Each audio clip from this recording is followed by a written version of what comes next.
Okay, so I run almost every morning, and I figured, although I don't have like a GoPro, so this is going to be bouncing all over, I'll do a short little video of what I see when I run every morning. Alright, so the first thing I see is the old Norman castle. So that was built by Frederick II back in the 12th century. This is Piazza Manfredo.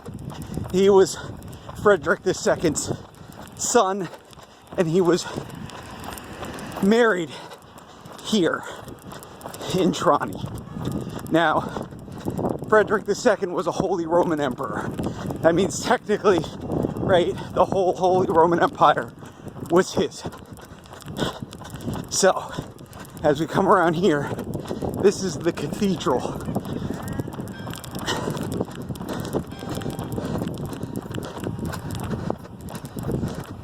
So,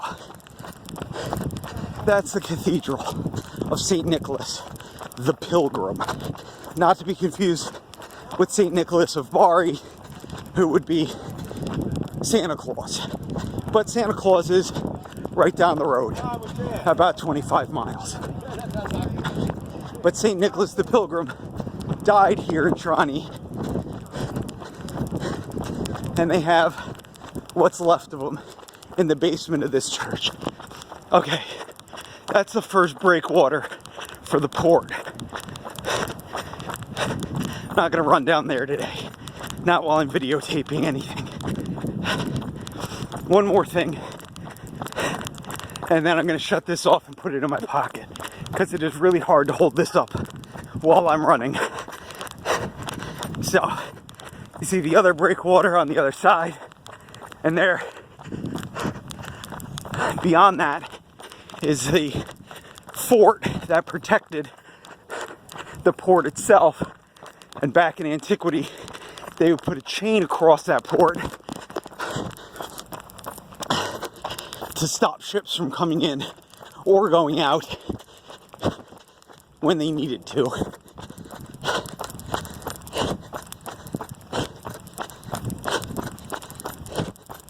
Come down here.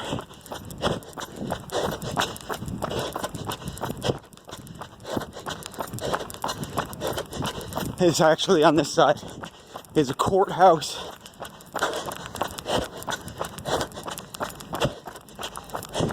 We come up on the port itself. Now, right there, the best sushi place in town.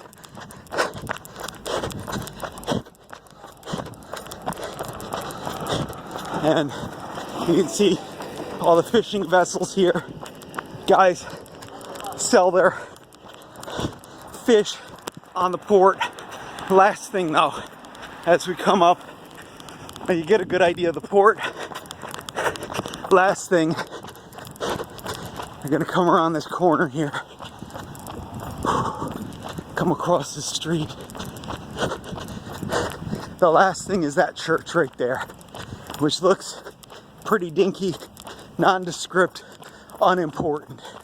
But the backside of this church, right there, that is Chiesa Ogni Santi. That is All Saints Church. And it was built by the Knights Templar. And that is where the leaders of the Sixth Crusade left for the Holy Land. So, the Sixth Crusade, if you don't know your history, was the only successful crusade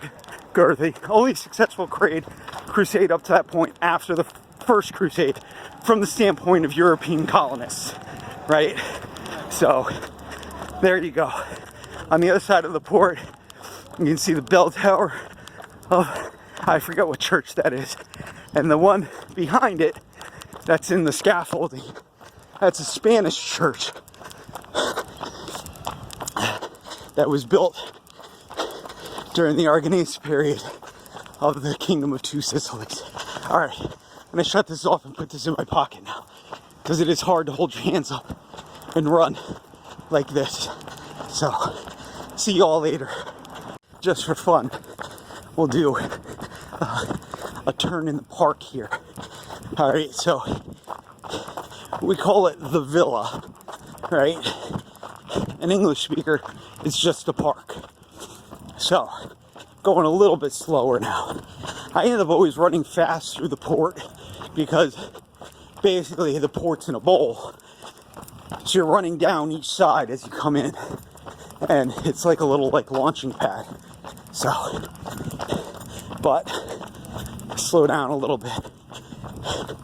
And this is the basics of the villa. Basically, whenever you're anywhere near the old town, you're gonna see the Cathedral of St. Nicholas because it's just everywhere. It's a huge structure, obviously. For those who are interested in architecture, that'd be a Romanesque style, which is the predecessor of Gothic. So that's how they built churches and stuff before the Gothic style came to be. So we come up here, we're going to run up onto the roof of the fort.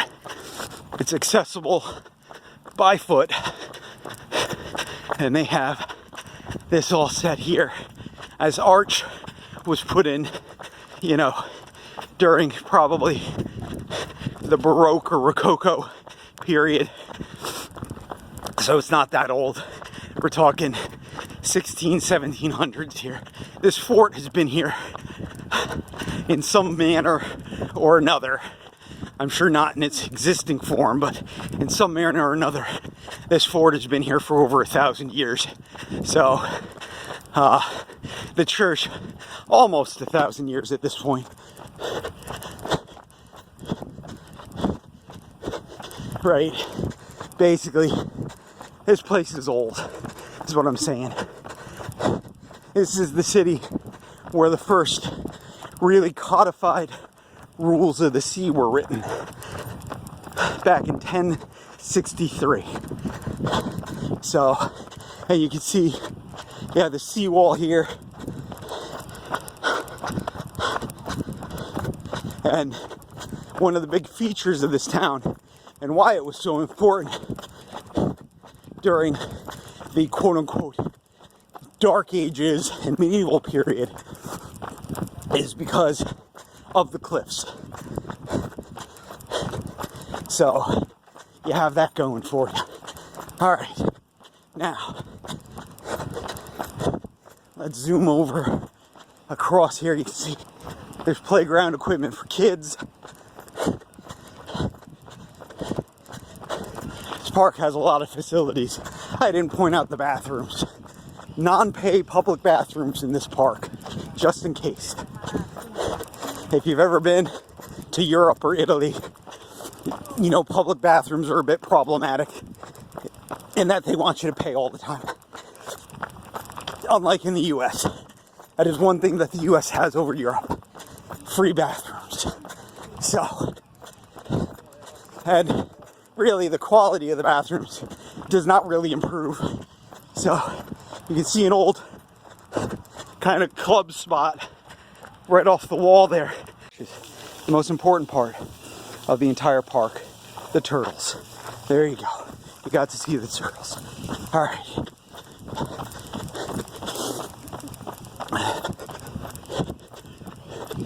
Okay, so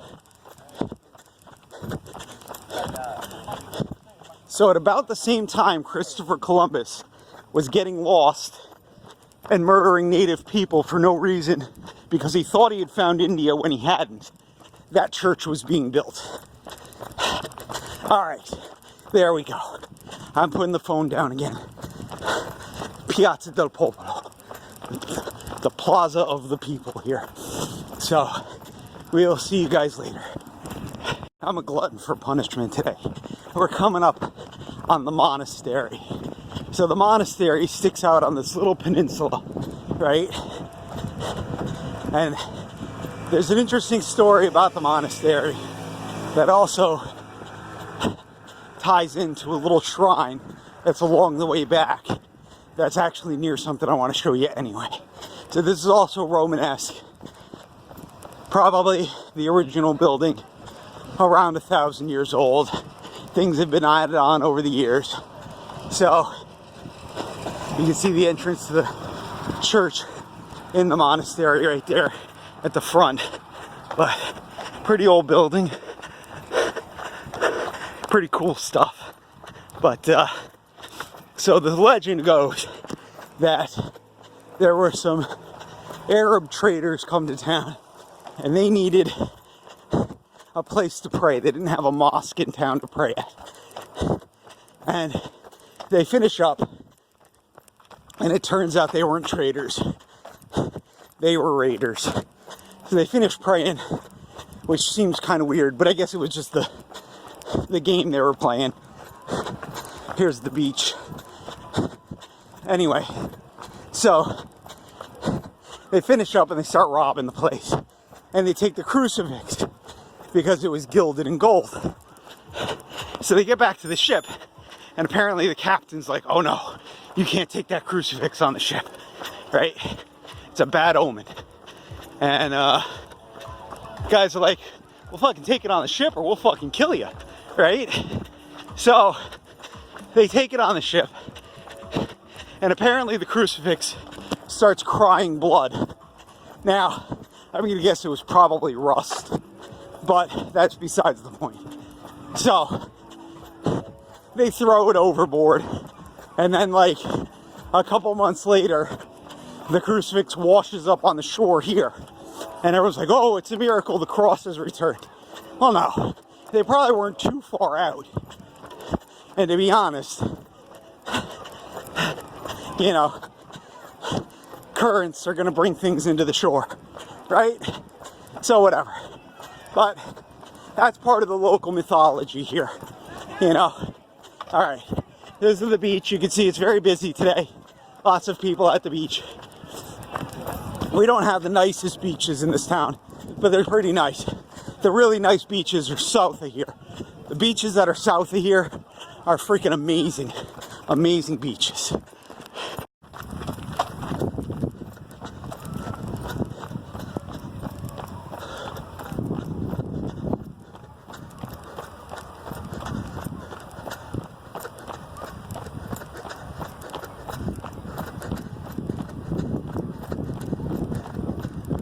Okay, we're coming up on the shrine, but I want to point this out. So here we have a parking meter, right? Parking meter. Any parking here? Nope, bike path. Where's the parking? The parking's across the street. They literally just put these parking meters in. They also have no plans of tearing up this bike slash runner slash walker path because, right, they just paved this, right, and it required taking up this divider and everything.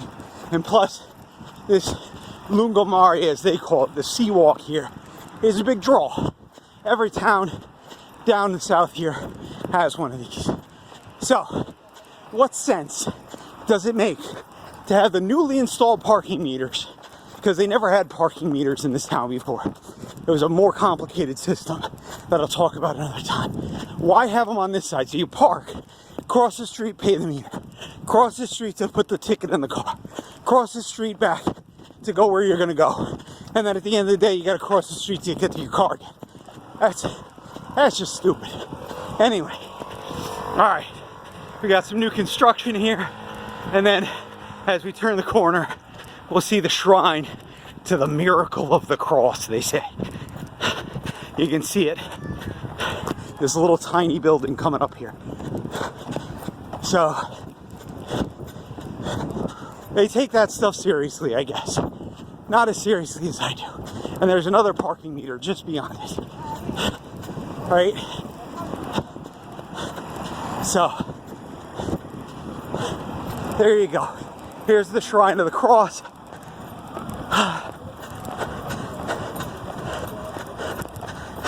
1480.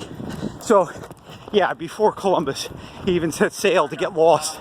See, another parking meter, parking across the street. So, but yeah, quick thing. about the environment. So out there, you should be able to see the Gargano Peninsula. And with my naked eye, I can make out the outline. But you can't see it. And you know why you can't see it? Air pollution. And guess what? It's not just over there. It's where I'm running through too. You just don't see it. That's the way it works. You don't see it until the light reflects off. So you should be able to see Gargano from here, but you can't because we polluted the air so much that the light doesn't filter through and it only reflects off the smog. And that's the truth of what we're doing to this planet. On some days I can see it, but they're very rare, clear days. And we don't get a lot of those here. So that's that. Back to the castle. See y'all later.